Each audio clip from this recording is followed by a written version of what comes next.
In the shop today, we have a 2015 Jeep Cherokee. This has got the 2.4 liter multi-air engine in it, and it has a blown head gasket. I'm going to show you a couple of the ways that we verified that that's what's wrong. So the owner noticed that it was a little bit low on coolant and that the engine had got hot enough to trigger the light.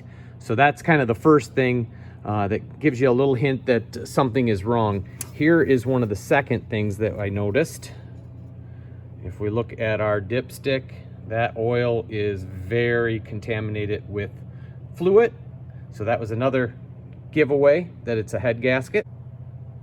One other quick thing that you could do, but I would not rely on it, is pulling the cap and checking for coolant. Now this one definitely has some in it, but if you have a short commute and your engine never warms up, you can also get some of that condensation buildup in your cap. So don't count on that as being your only thing to diagnose a head gasket. So the next thing to do was to pull all the coil packs, get them out of the way, pull out the plugs, and do a compression check.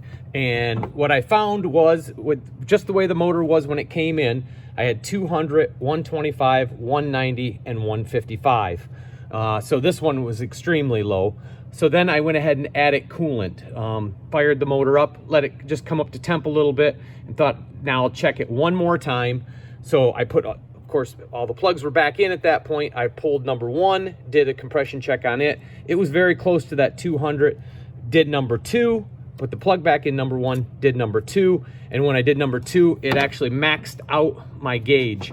So the coolant went from the reservoir and basically filled up number two cylinder and hydrolocked in there, because that coolant doesn't compress. And so when I actually purged, I got my little air purge for my gauge, it spit out antifreeze. So I pulled that plug, cranked it over a little bit, it spit out antifreeze. So that was as far as I went. I knew then for sure that we definitely had a head gasket bad because we had coolant in the cylinder. So now we're gonna get in, tear it apart, and we'll see how bad it looks.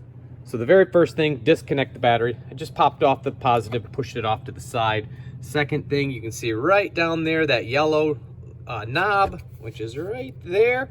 That is the radiator drain. So got a pan under it and drained the coolant.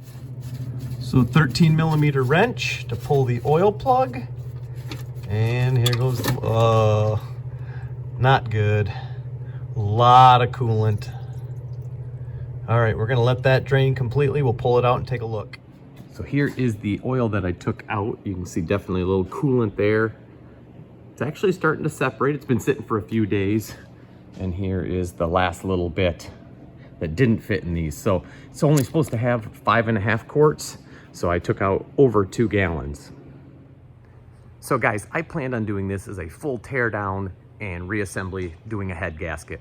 But that changed, and I want to show you why. So I was just kind of going through, doing the regular tear down, getting everything out of the way so we could do the head. But when I pulled the head, this is what I found. All right, hopefully you can see we have a full crack. The crack goes down about an inch and a half down the cylinder wall. So it is going to be cheaper to put in a junkyard motor than it is going to be to try to repair this one. I thought we could take a real quick look at this head though and see if there was anything that stood out as bad. And honestly, this head looks to be in really good condition.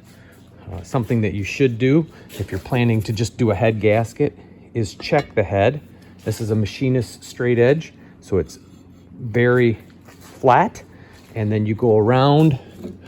An easy first step is just go around with a light and shine it.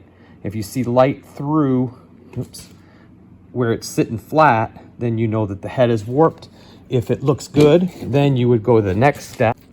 Get out your thinnest feeler gauge you got and just go around and check it to make sure that it's nice and tight and that your feeler gauge doesn't go up underneath in any of these spots. If it slips through, then again, you know you've got some warpage. So you do that crisscross or an X pattern, and then I like to do 1, 2, 3. And then just do all those to check to see if that head is flat. The other thing you're looking for is get down in here with a good light, but you want to see if there's any cracks around the valves or from the valves up into the water jacket between the cylinders. So you just really examine these good. This is the one that had the coolant in it, so it was actually pretty clean. I cleaned the rest of the head up. I actually think though that this head would be fine to reuse. So that is it for this video. I'm going to do a different video with the whole pulling of the engine and putting this junkyard engine in. So watch for that video. Again, thanks for watching. Come again.